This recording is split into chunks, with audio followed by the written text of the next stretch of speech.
Alléluia. Seigneur, nous voici dans ta présence, comme cette femme souffrant de l'hémorragie du sang pendant 12 ans, qui n'avait besoin que de ta présence pour que cela cesse. Ainsi nous nous présentons dans ta présence, car tu peux tout. Alléluia.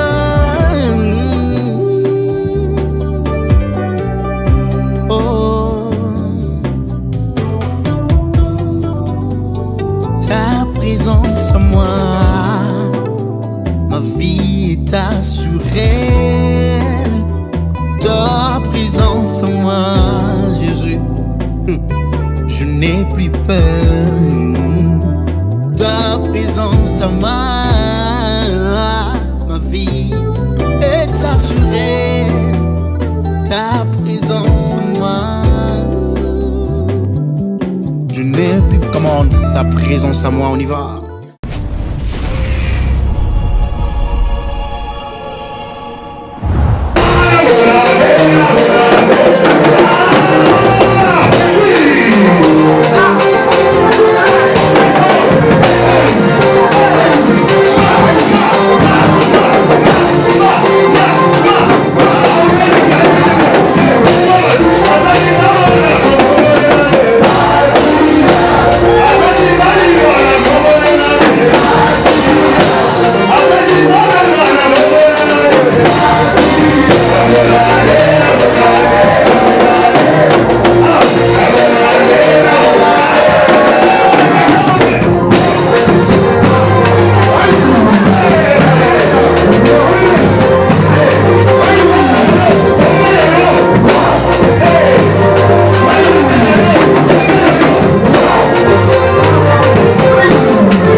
Alléluia. Seigneur, nous voici dans ta présence, comme cette femme souffrant de l'hémorragie du sang pendant 12 ans, qui n'avait besoin que de ta présence pour que cela cesse. Ainsi nous nous présentons dans ta présence, car tu peux tout. Alléluia.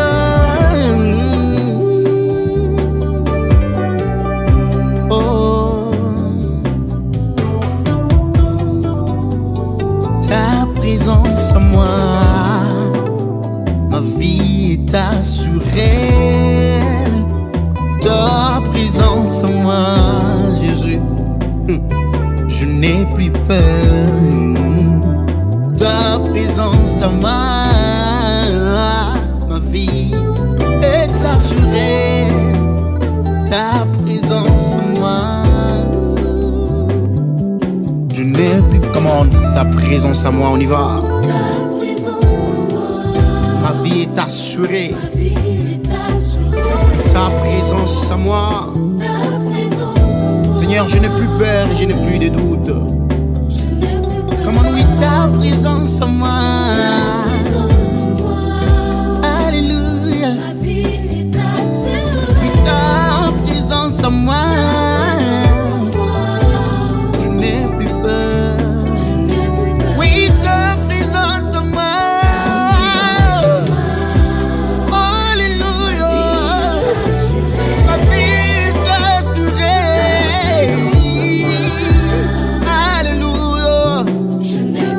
Oui, ta présence à moi.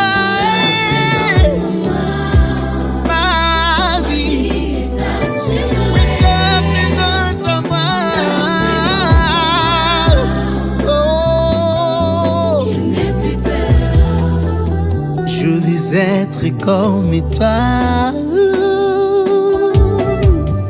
Oh, je vais te ressembler. Je vais marcher sur les eaux comme tu l'as fait, Seigneur. Oh, je vais te ressembler. Oh, je vais faire des prodiges comme tu l'as fait, mon roi.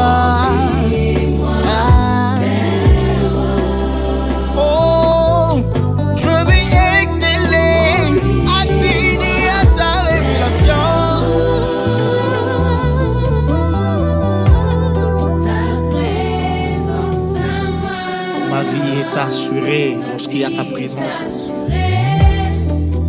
Les diables ne peuvent plus se rapprocher de nous lorsque tu nous remplis, Seigneur. Ta présence en moi, ma vie est assurée. Oui, ta présence en moi, c'est l'absence totale du diable. Oui, ta présence en moi, alléluia. Remplis-nous de ta présence, Seigneur. Remplis-nous de ta présence, Emmanuel. Oh, descends, Seigneur. Nous voulons sentir ta présence. Oh, alléluia, alléluia, alléluia, alléluia. Alléluia, l'agneau de Dieu. Alléluia à celui qui est assis à la droite du Père. Alléluia, celui qui a les derniers mots. Alléluia, celui qui ne joue jamais. Alléluia au Fils, au Père et au Saint-Esprit. Alléluia au Roi des rois. Alléluia. Alléluia, celui qui règne à jamais. Alléluia. Alléluia au Père. Alléluia, l'agneau de Dieu. Alléluia. Seigneur, c'est dans ces moments dont nous avons beaucoup plus besoin de ta révélation pour que nous te servions sans hésitation. Car la révélation nous montre ce que tu veux et ce que tu aimes. Ainsi, nous désirons qu'en ce net moment, Seigneur, que tu nous remplisses de ton onction. Oh, alléluia. Je vais exceller dans ta révélation. Seigneur, tel est notre désir, car nous ne pouvons pas vivre.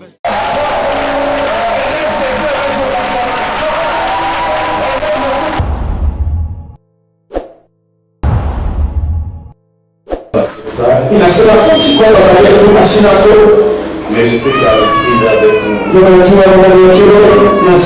Et ce matin, je te dis encore, tu es béni. Amen. Je disais, tu es béni. Alors votre présence nous encourage. Merci à tous les chefs des départements qui sont présents dans cette salle.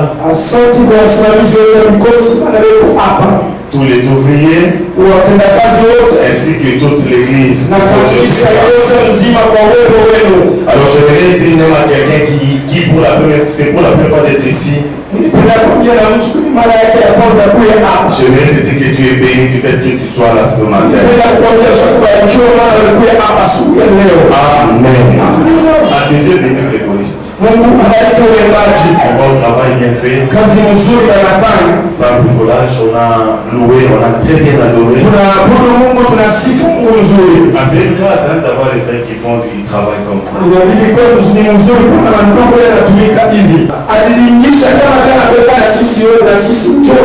Et Chani va bien, il a bien chanté. Si quelqu'un fait des choses bien. Et le vendredi c'était aussi extraordinaire. On a bien loué, Dieu, on a bien adoré. Et Dieu nous a fait du bien. Aujourd'hui nous sommes encore là. Alors j'aimerais te parler. Dis à celui qui est à côté de toi, je veux écouter la parole. Dis-lui, je veux écouter la parole. Je ne vois d'autres personnes ne pas répondre. Dis à celui qui est à côté de toi, je veux écouter la parole. Alors, ce matin, si tu écoutes cette parole, ça va beaucoup t'aider. Prends ta Bible. Juste 2 versets pour ce matin. Est-ce qu'on peut se tenir debout? Non, tu peux récupérer 2 Chroniques chapitre 18. Au lieu de lire seulement 29, j'aimerais qu'on lise par-ci par-là. Nous allons sauter au fur et à mesure et tu vas compléter ce verset. Et le dernier verset, c'est le livre de Corinthiens, chapitre 6, 14 à 18. Juste ces 2 versets-là. La parole de Dieu dit ceci. Je lis juste 2 premiers versets et puis tu vas te mettre, nous allons continuer. Ça fait que tu puisses vraiment m'écouter ce matin. 2 Chroniques 18. Premier verset. Josaphat eut en abondance des richesses et de la gloire. Et il s'allia en mariage avec Akab. Donc ce matin nous allons parler surtout de ces 2 noms. Il y a Josaphat, il y a Akab. Tu peux te mettre, on va continuer. La Bible nous dit que ces 2 personnes se sont alliées par mariage. La Bible dit que ces 2 rois se sont alliés par mariage. Je vais t'expliquer, tu vas comprendre comment ils se sont alliés par mariage. Josaphat c'est un roi. Akab c'est un roi. Mais la Bible, le passage nous dit qu'ils se sont alliés par mariage. Au verset 3, Akab, roi d'Israël. Donc on découvre que déjà Akab c'était le roi d'Israël. Roi de Juda. Nous sommes dans une question qui a été de parler d'Akab. Le roi d'Israël. Et de Josaphat qui est le roi de Juda. Alors c'est Akab, le roi d'Israël, qui s'adresse à Josaphat. Il lui dit, veux-tu venir avec moi à Ramoth en Galate? Josaphat lui répondit, moi comme toi et mon peuple comme ton peuple, nous irons l'attaquer avec toi. Donc vous comprenez déjà pourquoi Akab a appelé Josaphat. Ou bien pourquoi il s'est allié à Josaphat. C'est une belle histoire, je saute un peu. Au verset 6. Mais Josaphat dit, y a-t-il plus ici aucun prophète de l'Éternel par qui nous puissions le consulter? Le roi d'Israël répondit à Josaphat, il y a encore un homme par qui l'on pourrait consulter l'Éternel. Mais je le hais. Tu peux souligner dans ta Bible. Amen. Celui-là c'est Akab qui dit je le hais. Car il me méprise. Rien de bon. Il ne me prophétise que du mal. Alors ici cet homme, il dit c'est Miché, fils de Jimla. Et la Bible dit, Josaphat lui répond que le roi ne parle pas ainsi. On avance un tout petit peu. Michel répondit, l'Éternel est vivant, j'annoncerai ce que mon Dieu me dira. Alors, au verset 14, sois en train de compléter de la manière dont on est en train d'avancer. C'est pour que tu me comprennes bien. Lorsqu'il fut arrivé auprès du roi, le roi lui dit, Michée, irons-nous attaquer Ramoth en Galade ou dois-je y renoncer? Il répondit, montez, vous aurez du succès et ils seront livrés entre vos mains. Retiens déjà avec moi que la réponse que Michel vient de donner ici, c'est une réponse qui est ironique. Donc c'est pas une vraie réponse. Donc il a donné cette réponse en fonction des pensées du roi, par rapport à ce que le roi voulait entendre. Bien aimé, quelque part dans notre vie chrétienne, on ne nous dira pas toujours ce que nous avons besoin d'entendre. Amen. Parfois on te dira des choses que tu ne veux pas même écouter. Parfois on te dira des choses que tu ne veux pas entendre. Il y a des gens qui fuient les églises puisqu'on leur a dit des choses qui ne veulent pas entendre. Amen, bien aimé. Ce que tu peux faire dans la vie, quel que soit ce que tu peux être dans la vie, je veux te dire ceci: la vérité de Dieu reste toujours la vérité dans la vie de l'homme. Amen. La vérité de la parole de Dieu reste toujours la vérité dans la vie de l'homme. Et j'aimerais que cette vérité triomphe dans sa vie ce matin. Que cette vérité triomphe dans ton ministère ce matin. Que cette vérité triomphe dans tout ce que tu dois faire ce matin. Amen. On n'a pas le temps, assez de temps pour vous faire voir un peu cette conversation. Mais on peut lire juste un verset pour conclure. Le verset 29. Le roi d'Israël dit à Josaphat. Il lui dit, je veux me déguiser pour aller au combat. Mais toi, revêt-toi de tes habits. Et le roi d'Israël se déguisa. Et ils allèrent au combat. Oh bien aimé, parfois il y a des gens qui viennent dans ta vie. Toi tu penses qu'ils atterrissent dans ta vie pour te faire du bien.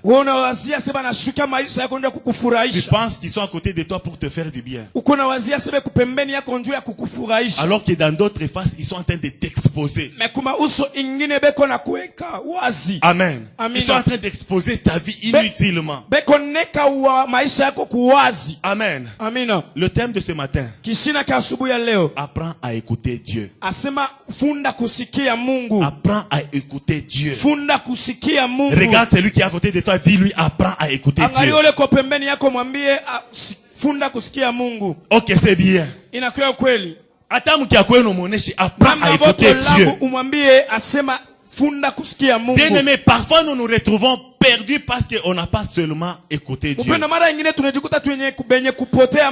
ce n'est pas seulement entendre de la manière dont je suis en train de vous parler. Mais écouter, c'est bien sûr entendre ce que Dieu dit, capter ce que Dieu dit et commencer à marcher avec ça. Commencer à appliquer cela. C'est-à-dire obéir à ce que Dieu a dit. Obéir à cette voix de Dieu. Aujourd'hui, bien aimés les chrétiens, nous sommes en train, chacun est en train de vivre selon ce qu'il veut. Dans cette histoire, vous allez comprendre avec moi que les deux rois, quelque part, ils connaissent un peu la parole de Dieu. Donc, ils ont la vérité avec eux. Bien aimé, ça peut être un scandale pour toi que tu connaisses la vérité, que cette vérité ne te serve à rien. Amen. Ça peut être un scandale pour toi. Si tu connais la vérité, que cette vérité ne te serve à rien. Amen. Amina. Si tu connais bien Jésus, si tu connais bien Dieu, si tu connais bien la puissance que Jésus peut faire dans ta vie, si tu connais bien la puissance de la parole de Dieu dans ta vie, bien-aimé, tu vas vivre la puissance de ce Dieu-là. Tu vas expérimenter cette puissance-là. Amen. Amina. Mais c'est malheureux pour toi si tu connais, tu sais bien que ce Dieu est puissant. Mais la réalité de ce que tu traverses, c'est autre. Bien aimé, les deux rois se sont alliés par mariage. C'est pas compliqué. Dans l'histoire, si tu continues à lire, tu vas voir que le fils, donc la fille de Josaphat, se mariait au fils d'Akab. Donc leurs enfants se sont mariés. C'est là le mariage qu'on a cité là. Alors bien aimé, j'aimerais commencer par te parler des conséquences de mauvaises alliances.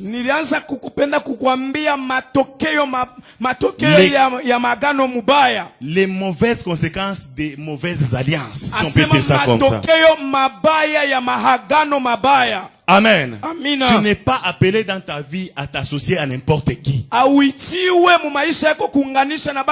ta vie, tu n'es pas appelé à t'associer à tout le monde.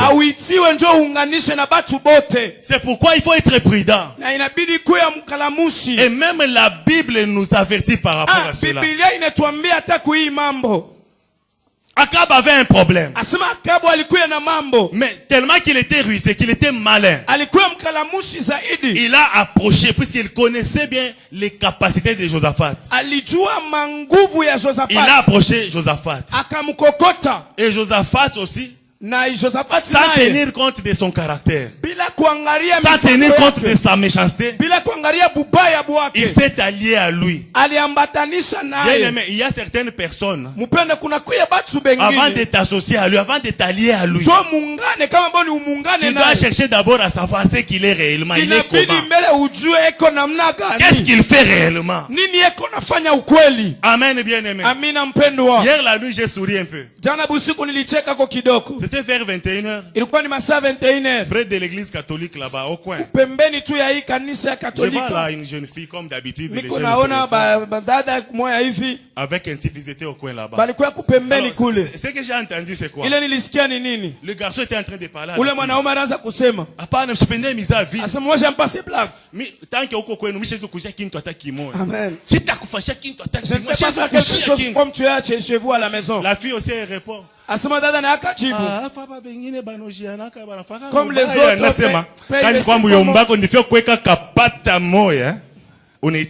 Amen. Amen. Amina. Si tu as un homme qui te dit comme ça, abandonne-le directement. Quitte cet homme, part. Déjà, il est en train de manifester ce qu'il peut faire en lui. Il ne va pas se limiter là-bas. Même dans le mariage, il te dit encore des choses. Amen. Amina. Je ne peux pas acheter quelque chose. Chez toi, je t'achète les choses. Moi, je passe, je dis merci toujours na nyongeza kwa mahubiri hata 3 minutes. Accenti parce que tu as ajouté un peu 3 minutes dans mes prédications. Amina. Avant de t'allier à quelqu'un bien aimé, cherche à comprendre ce qu'est cette personne. Kuunganisha na mtu ifo ujue ule mtu anakuwa namna gani. Hata anakuonesha bintu bizuri biaje, mais tafuta ujue ndani ya uketo qu'est-ce qu'il est. Même si te montre des bonnes choses, comment tafuta ujue kile eko kweli. Amen. Amina. Mais quelque part, Josaphat savait au moins l'histoire de ce roi-là. Alijua hadithi ya ule mfalme. Mais il a fermé les yeux. Makafunga macho. Bien aimé, ne ferme pas les yeux sur des choses qui peuvent amener des conséquences même lointaines, très médiocres. Des choses qui peuvent amener même la mort dans ta vie. Il y a des choses dans ta vie que tu peux négliger aujourd'hui, que tu peux prendre à la légère, mais qui pourront avoir des conséquences néfastes même dans tes arrière-fils. Qui peuvent causer des problèmes graves. Amen. Amina. Dans l'avenir même de tes enfants. À partir de maintenant, bien-aimé, prends les choses au sérieux. Prends ta vie chrétienne au sérieux. Prends ta vie spirituelle au sérieux. Ne prends rien à la légère. Amen, bien-aimé. Et en bref, apprends à écouter Dieu. Akab avait un problème. Il devait aller attaquer et livrer un combat. Mais avant toute chose, je me dis qu'Akab connaissait quand même quelque chose. Parce qu'il était roi d'Israël. Israël que nous connaissons tous, toi et moi. Il devait aller livrer ce combat-là. Il s'est allié à Josaphat. Qu'est-ce qu'il a fait? Il a appelé les prophètes. La Bible me dit qu'il a appelé 40 prophètes. Les prophètes sont venus. Ils sont arrivés. Il leur a posé la question. Est-ce que je peux aller livrer ce combat, oui ou non? C'est comme s'il fallait leur demander est-ce que j'aurai le succès dans ce combat, je peux gagner ce combat, oui ou non. Et les prophètes ont donné la réponse. Mais ce n'était pas une bonne réponse. Ce n'était pas la réponse de Dieu. Bien aimé, parfois si tu t'embrouilles même dans les choses de Dieu, tu peux avoir une réponse croyant que c'est la réponse de Dieu alors que ce n'est pas ça la réponse de Dieu. Mais si tu apprends à écouter Dieu, tu sauras la meilleure réponse. Amen. Vous qui aimez les prophètes, est-ce que ce que ces prophètes-là t'a dit, c'est ce que Dieu a dit? Est-ce que c'est ça la vérité de Dieu? Amen. Beaucoup de prophètes se comportent comme ces prophètes-là. Donc ils te disent des choses en fonction de ce que toi-même tu veux entendre.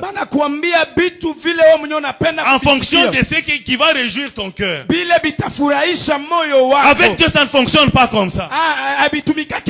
Amen, bien-aimé. Avec Dieu on ne te dira pas toujours ce que toi tu veux entendre.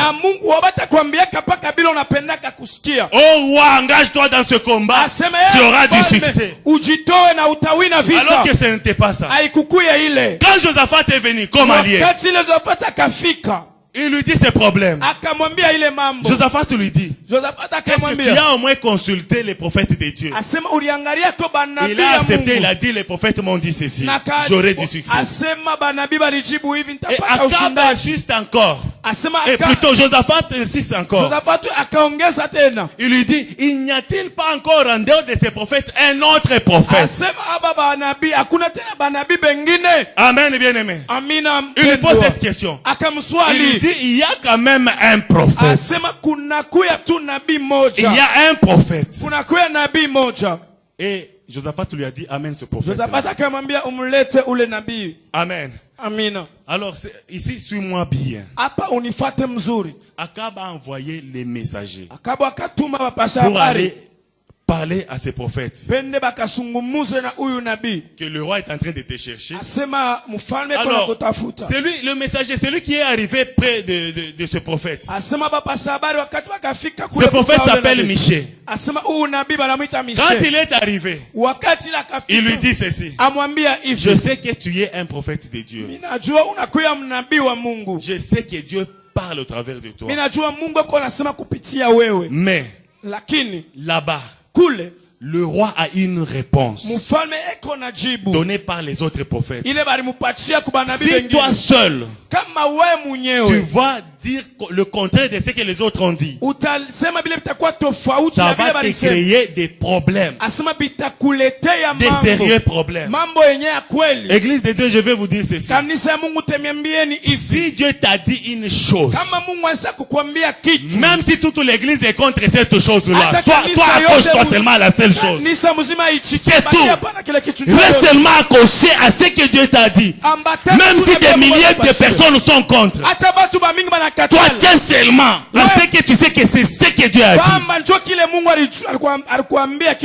Amen. Que personne ne t'influence par rapport à ce que Dieu t'a dit. Amen. Je dis que personne ne t'influence par rapport à ce que Dieu a dit. Mais Michée était un peu influencé, le prophète. Il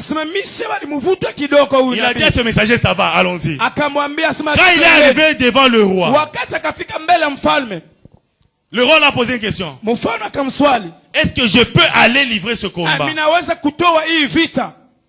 Et directement Michée a répondu. C'est ce que je t'ai dit, c'est une réponse qui est ironique. Donc, qui dépend seulement de ce que le roi veut entendre. Amen, bien-aimé. Il lui dit, mon roi peut se rendre à ce combat et il aura du succès. Amen. Nous regardons même nos parents. Si un parent a refusé l'enfant quelque chose, il a déjà refusé. Même l'enfant est conscient. Mais l'enfant vient chez sa maman et dit, oui maman, je peux partir où je peux faire. Si maman regarde juste l'enfant, non. Vas-y faire. C'est-à-dire la maman a autorisé. Amen. Est-ce que maman a autorisé? C'est un peu, je voulais vous faire comprendre la réponse de Michée. Il a dit, vas-y mon roi. Vas-y. Tu auras du succès là-bas. Bien aimé. Comme si on te prêche la parole de Dieu. Si tu veux aller là-bas, vas-y. Aujourd'hui, ce matin, on te dit, vas-y. Là où tu aimes aller, vas-y. Tu auras du succès. Amen. On te dit, vas-y. Mais juste après, le roi regarde Michée. Et là, j'ai souri un peu. Le roi connaissait la vérité. Il lui dit, toi, chaque fois, quand je fais appel à toi, tu me dis toujours des choses qui sont contraires à ce que moi j'aime. Tu me dis toujours le contraire. Est-ce que cette fois-ci, ce que tu m'as dit, est-ce vrai? J'ai aimé l'attitude de Michée. Directement, il a changé de langage. Il a dit, si le roi ose mettre ses pieds à ce combat, il risque de perdre sa vie. Et son histoire va s'arrêter. Amen. Et directement, le roi s'est fâché. Je m'arrête là. Arrivé à un certain moment, le roi connaissant la vérité, mais il voulait toujours aller à ce combat. Bien aimé, la plupart d'entre nous, nous connaissons la vérité. Mais pourquoi nous allons dans ces histoires? Tel que tu es là, tu connais bien la vérité. Tu connais bien la prophétie de Dieu. Tu connais bien la parole de Dieu. Alors pourquoi tu t'engages sous cette voie? Qu'est-ce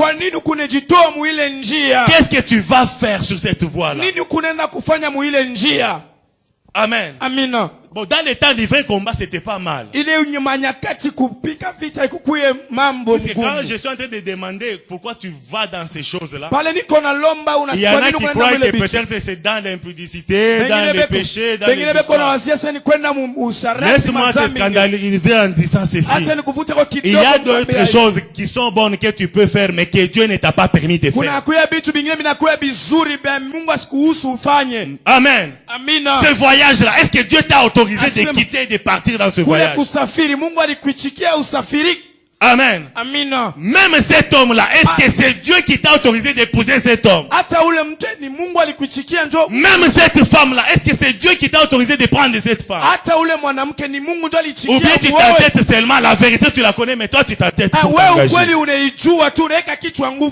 En bref, ce que tu fais, est-ce que c'est Dieu qui t'a autorisé de le faire? Amen. Akab s'est entêté. Mais écoute comment il a exposé son ami roi. Il dit à Josaphat, moi je veux me déguiser. C'est ça la ruse de cette personne. Comment exposer son ami comme ça? Bien aimé, tu peux entrer dans d'autres relations qui peuvent t'exposer dangereusement. À partir de ce matin, bien-aimé, apprends seulement à écouter Dieu. Et désengage-toi de toutes les relations qui peuvent t'amener des problèmes dans la vie. Amen. Sors, abandonne toutes les relations qui peuvent t'amener des problèmes. 2 Corinthiens banatone chasema Dieu. Nuru na giza bitapatana Dieu. Un païen. Un croyant, comment ils peuvent cohabiter ensemble? Comment est-ce qu'ils peuvent vivre ensemble? Amen. Même dans cette église, il y a des jeunes gens. Il y a des gens qui ses amis, ce sont juste des fumeurs de chanvre. C'est pas seulement ses amis. Amen. Lui aussi, il fume. Amen. Il y a des jeunes filles, ses amis, ils ont juste des mauvais choses. On ne peut pas dire que Yenjo est bien, elle aussi, elle est dedans. Mais c'est que je te demande, de toutes ces relations-là. Désengage-toi de toutes ces relations-là. Tantôt tu es chrétien, tantôt tu es dans des histoires compliquées. Amen. Amina. Cela montre même que tu ne fais même pas confiance au Dieu que nous sommes en train de servir. Quand on écoute Dieu, on doit lui faire totalement confiance. Amen. Avant-hier, on m'a donné l'histoire d'une personne là. On me dit, il a commencé bien avec Dieu. Avec $600. Il montait. Kidoko hivi $1,000. Un peu seulement $5,000. Un peu seulement $10,000. Un peu seulement les affaires. Il est en train de monter. Tanzanie. Un peu là, Dubaï. Kipande hivi, Turquie. Kipande hivi, $100,000.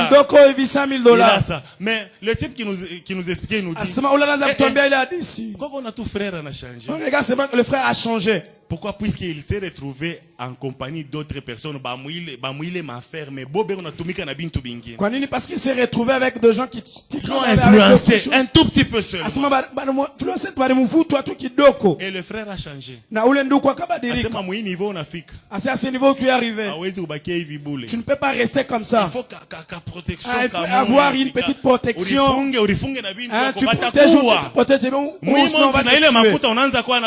Avec l'argent que tu commences à trouver, on va te tuer. Déjà comme 100,000. Il avait 100,000. Mais il ne sait pas $1 million. Oh, il ne sait pas que tu devais lui faire arriver là 2 millions. Ah, bien aimé. Alors que je parle, ça me vient à l'esprit de te dire ceci. Que Dieu te prenne au niveau où tu es. Qu'il te fasse monter des dimensions. Pour que tu atteignes des sommes que tu n'as jamais imaginées dans ta vie. Que tu atteignes des chiffres que tu n'as jamais atteints dans ta vie. Amen. Quelle erreur, bien aimé. C'est Dieu qui t'a pris de là pour t'amener à un niveau. Alors, cette protection viendra encore tout. Bien aimé, n'ose pas commettre cette erreur. Et tout cela vient seulement parce qu'on s'est allié à d'autres personnes qui ne partagent pas le même Dieu que toi. Amen. Tu as passé un long temps dans ton fiançailles. Tu as même fait le mariage. Dans le mariage, tu te retrouves avec d'autres amis, des femmes. Elles commencent à te conseiller. Oh, il faut que il faut fermer le mari. Tout ce temps ici qu'il avait fermé. Amen. Amina. Oh, il faut fermer le mari. Et toi, tu écoutes. Et tu es parti aussi fermer ton mari. Tu l'as fermé ou il est fermé. Je ne sais pas où tu l'as fermé. Il faut le fermer. Amen. Amina. Il faut le fermer. Ne fais pas cette erreur-là. Bien aimé, je veux te dire ce matin, le Dieu qui a commencé avec toi est capable de t'amener plus haut et de te protéger dans tous les sens. Il est capable de te garder dans tous les sens. Apprends seulement à l'écouter. l'écouter. Écoute seulement Dieu. Et avance avec Dieu. Et pour la suite de l'histoire, Akab, même s'il s'est déguisé, vous voyez la scène comment ça s'est passé. Ils sont arrivés au combat. Mais il dit à son ami le roi, il dit, je vais me déguiser.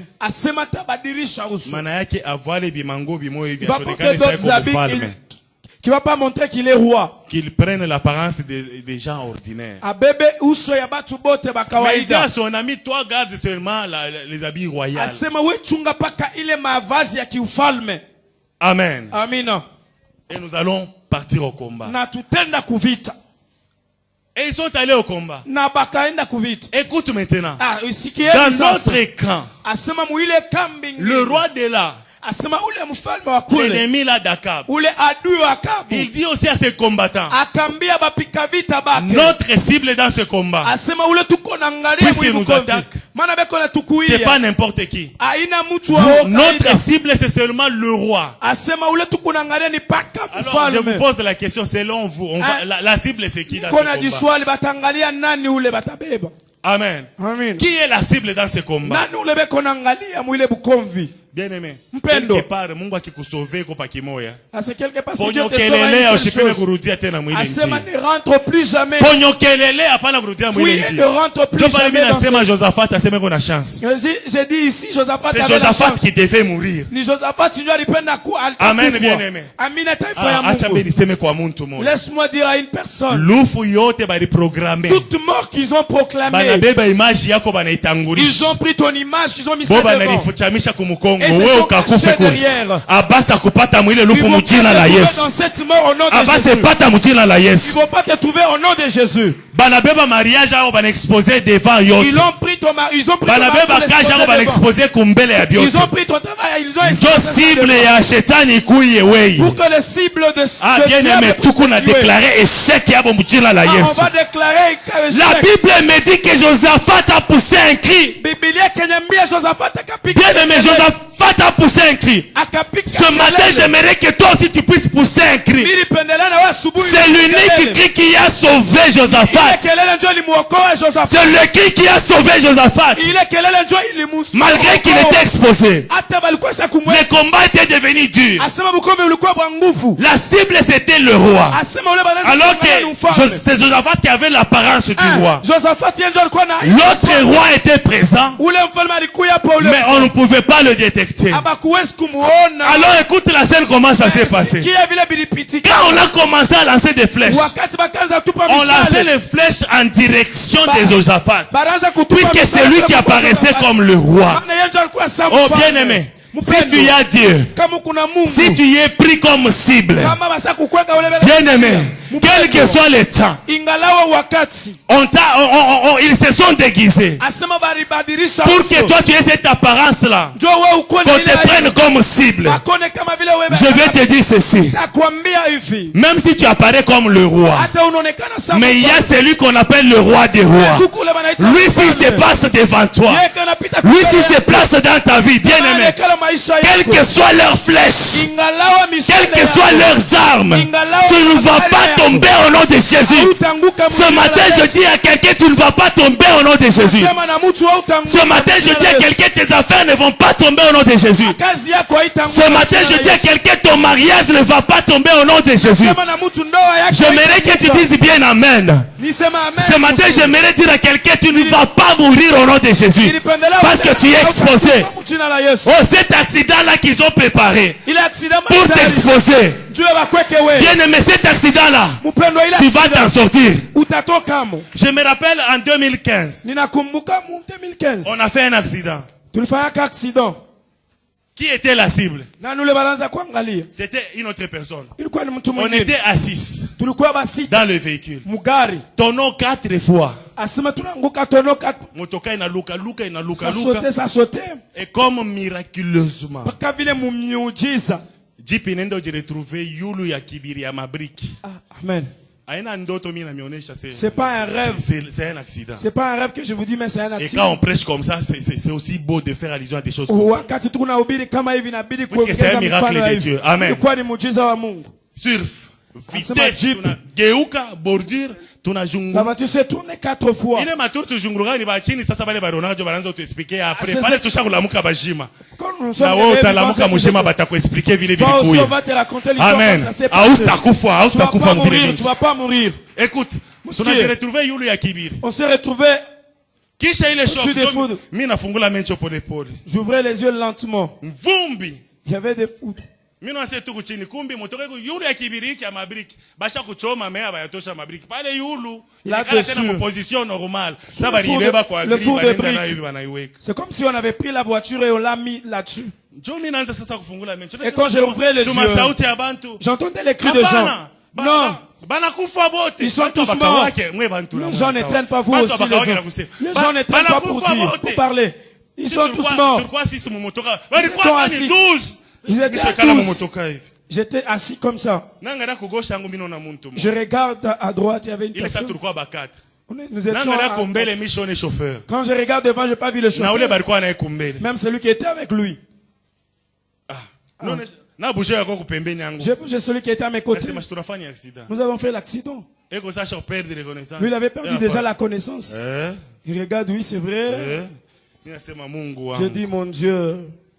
Et dans ce fumée, j'ai cherché à ouvrir la porte. Le vitre était cassé. Et quand il y a quelqu'un qui crie à quelqu'un à l'intérieur. On n'a pas le temps pour faire cette histoire. Mais Dieu a fait ce miracle-là. Il y a quelqu'un qui était une cible. Peut-être on devait tous mourir dans cet accident.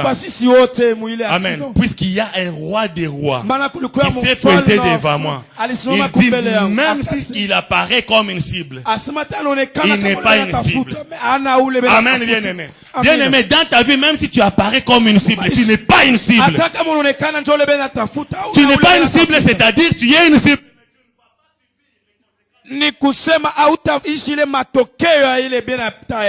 Amen. Amina. Et on s'en est sorti comme ça. Mais malheureusement, notre chauffeur était décédé. Pas le même jour, bien sûr, quelques jours après. Amen, bien-aimé. Et quand le pasteur avait prié pour moi, il a dit, à partir d'aujourd'hui, ton échoué, tu ne mourras jamais par accident. Laisse-moi te dire ce matin, là où ton échoué, même s'il rentre combien de fois, il va te trouver. Amen. Amina. Dans ceux qui t'ont échoué, ils ne vont pas plus te trouver. Amen. Amina. Akab est allé mourir. Bible inasema. La Bible dit. On a lancé une flèche. Akatuma mshale. Il est destiné juu ya ule Akab. Haikuwa destiné pour Akab. Et cette flèche l'a atteint. Na ile mshale kamubamba. Alors là, on comprend tout simplement que le problème, ce n'était pas l'apparence qu'il cherchait. Ce n'était pas le fait de se camoufler. Le problème, c'était seulement Dieu. Et en bref, cet homme n'a pas écouté Dieu. On n'a pas le temps d'entrer dans beaucoup de détails. Mais sache que si tu refuses d'écouter Dieu, la première des choses, d'abord, tu vas susciter la colère de Dieu. Amen. Amina. Combien de choses que nous faisons donc, tu penses que ce que tu fais plaît à Dieu. Combien de choses sommes-nous en train de faire et qui amènent la colère de Dieu. Amen. Amina. Il y a la colère de Dieu qui s'installe. Quand on refuse d'écouter Dieu bien-aimé, on s'expose. On s'introduit dans un danger. Bien-aimé, ça peut provoquer même la mort dans ta vie. Quand on refuse d'écouter Dieu. Et une autre chose. On introduit des actes qui ne sont pas tolérés. On introduit des mauvaises pratiques dans notre vie. Amen. Et c'est ce qui est arrivé, même si Akab est décédé, dans la génération qui a suivi Akab, il y a eu des mauvaises pratiques qui se sont introduites à partir seulement de cette alliance.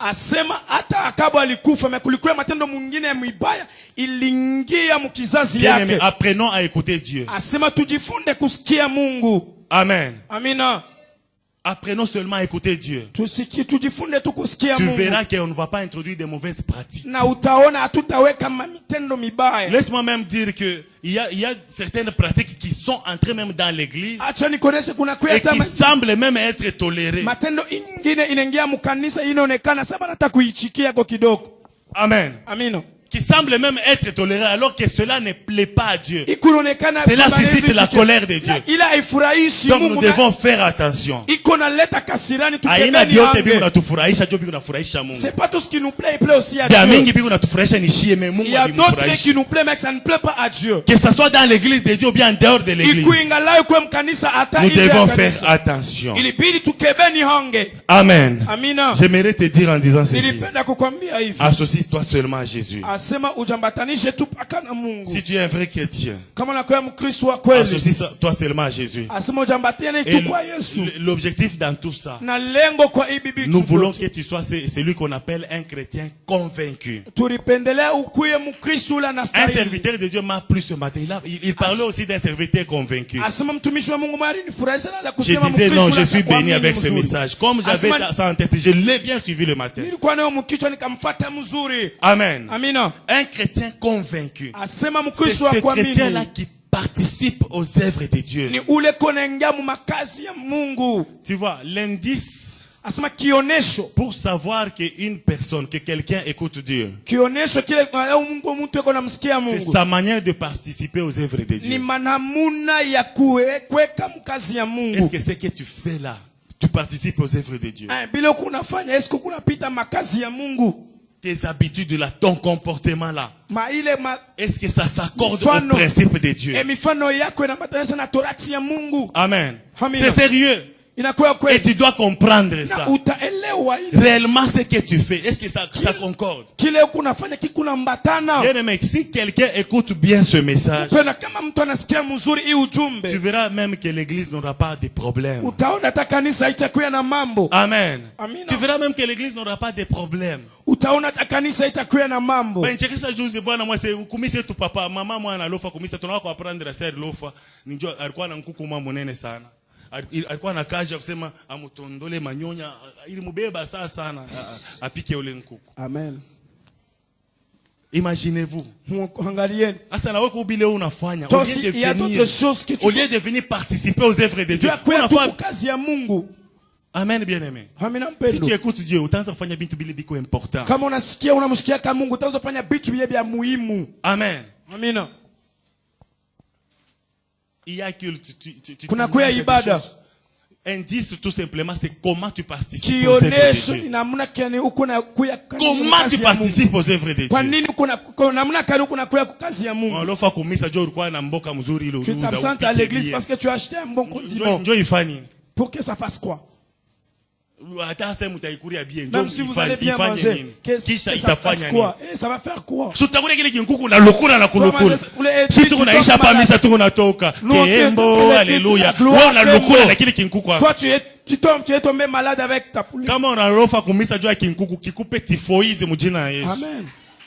Njoo amini uwe Mungu tu bia typhoid ya kueneana. Amen. Frère Jeff atakupachaka ni fragile kani bintu kani. Kisha tunaokombe.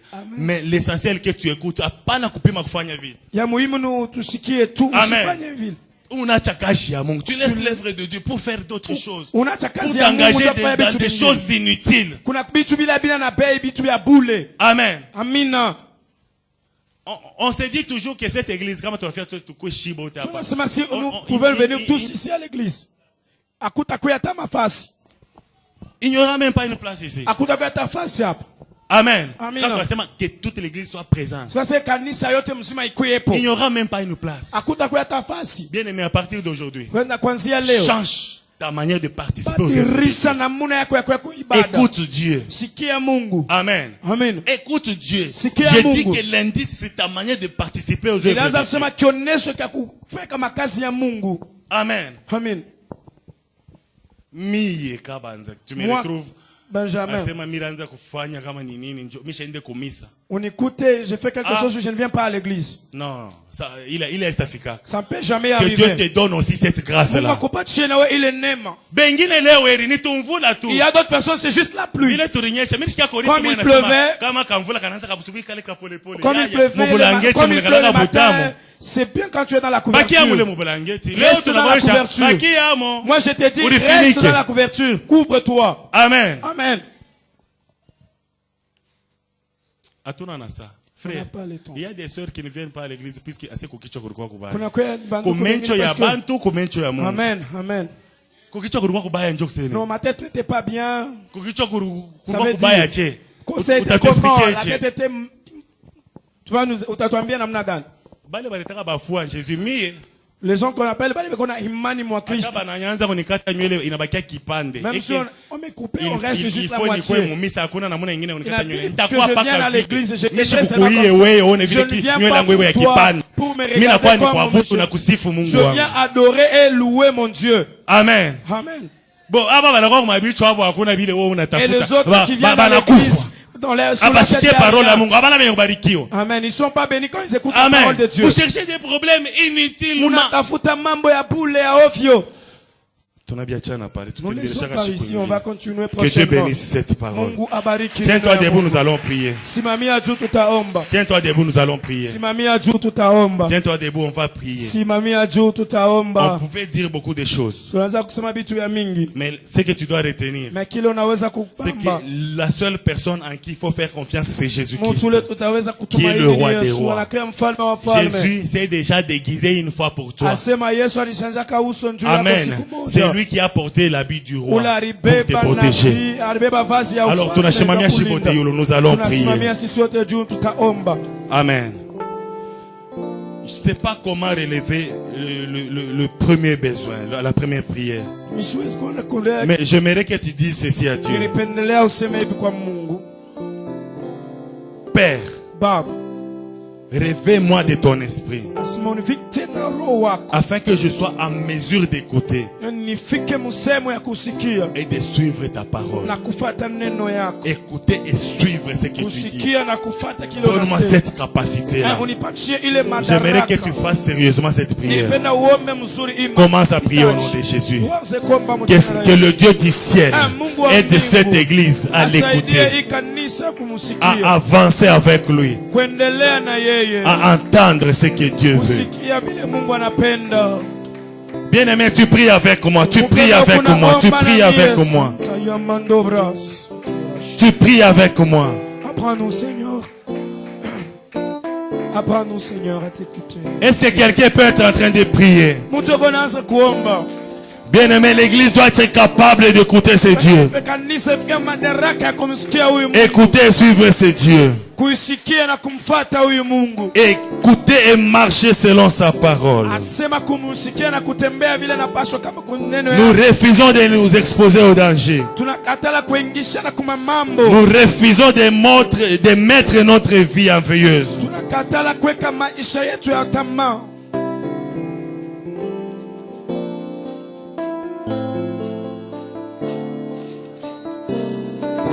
Au nom de Jésus. Alors écoute-moi. Juste une prière. Tu vas taper les mains. Je dis bien, tu vas taper les mains. Tu vas prier, afin de dévier toute forme de flèche lancée contre toi. Toute forme de flèche l'ennemi a lancée contre toi. Tu tapes les mains, tu pries cela au nom de Jésus. Tape les mains, déclare cela, que toutes les flèches tombent. Que toutes les flèches lancées tombent. Que toutes les flèches du diable tombent. Que toutes les flèches sataniques tombent. Au nom de Jésus. Si on a lancé les flèches contre toi, que cela tombe. Au nom de Jésus. La Bible dit, cette influence ne vient pas de moi qui vous appelle. Cette influence ne vient pas de moi qui vous appelle. Mais aujourd'hui, nous Nous voulons être influencés par la puissance de Dieu. Nous voulons être influencés par la puissance de la parole de Dieu. Au nom puissant de Jésus. Au nom puissant de Jésus. Bien-aimé, prie encore. Prie, déclare cela dans ta vie. Déclare cela dans ta vie. Nous refusons l'influence du diable. Nous refusons l'influence des mauvais associés. Au nom puissant de Jésus. Au nom puissant de Jésus. Au nom puissant de Jésus. Au nom puissant de Jésus. Pour terminer, dis seulement à Dieu, couvre-moi de ta gloire, Seigneur. Parce que chaque fois que nous sortons de l'église, les pensées changent, les comportements changent comme si on n'a rien écouté. Mais tu vas dire à ce Dieu, couvre-moi de ta gloire. Et que la gloire de Dieu t'accompagne partout où tu vas mettre tes pieds. Que la gloire de Dieu te couvre et soit avec toi. Prie au nom de Jésus. Déclare cela dans ta vie. Merci Seigneur. La gloire de Dieu. Merci Jésus. Vêtis-moi de ta gloire. Merci Jésus. Vêtis-moi de ta gloire. Merci Jésus. Vêtis-moi de ta gloire. Merci Jésus. Vêtis-moi de ta gloire. Merci Jésus. Vêtis-moi. Merci roi des rois. La gloire de Dieu. La gloire de Dieu.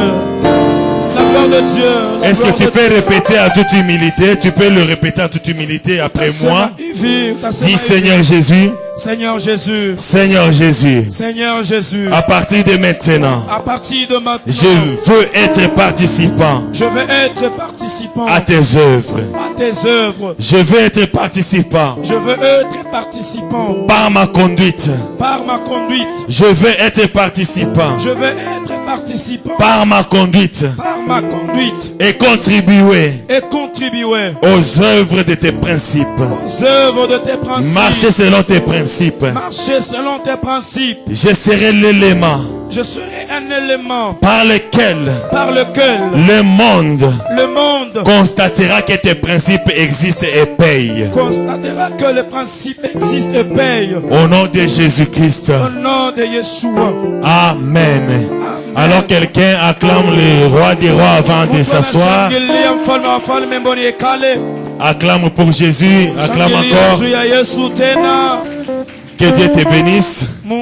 Si tu as été béni, est-ce que tu peux lever ta main là où tu es? Nous pouvons parler beaucoup, mais juste un mot peut t'aider dans la vie. Pour t'aider à avancer un peu dans la vie.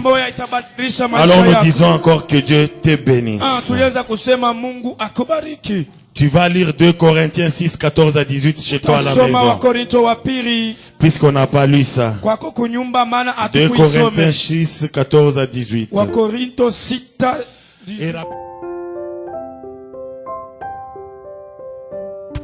Rapidement, parce qu'ils sont à dehors. Et il y a juste l'unique qui est venue suivre la formation avec nous. Je peux appeler rapidement la sœur Ruth. Sous vos informations, vous pouvez parler.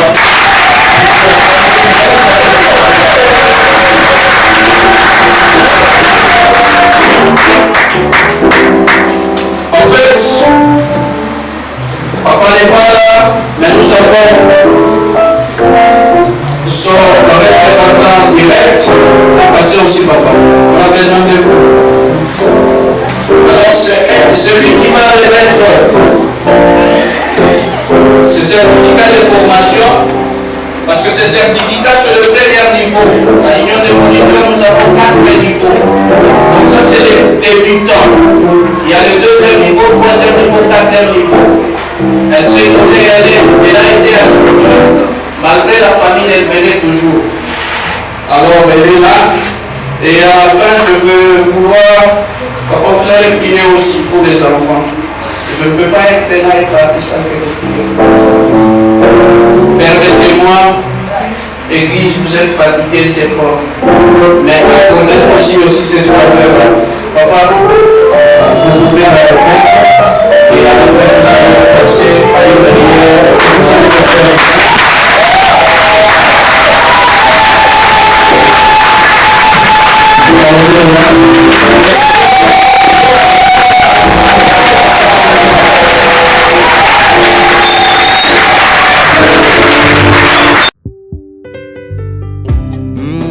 Alléluia.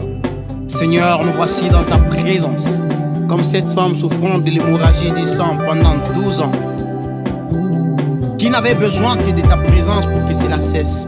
Ainsi nous nous présentons dans ta présence, car tu peux tout. Alléluia.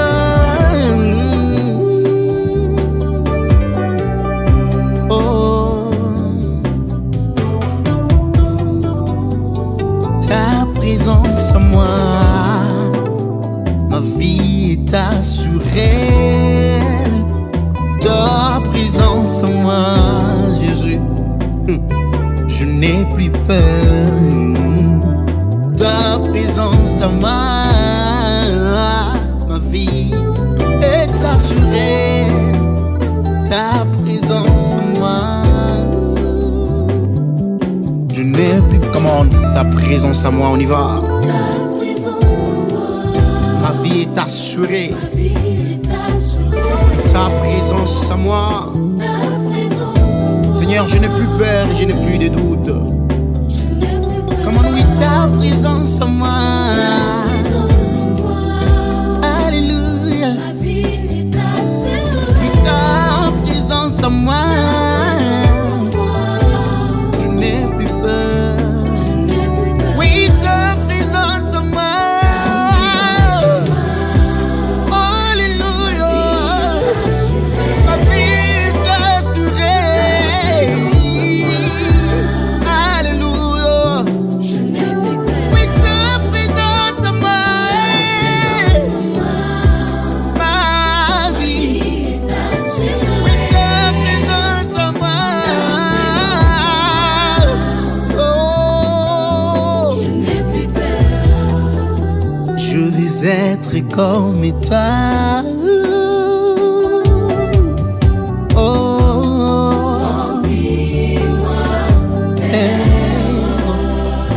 je vais te ressembler. Je vais marcher sur les eaux comme tu l'as fait, Seigneur. Oh, je vais te ressembler. Oh, je vais faire des prodiges comme tu l'as fait.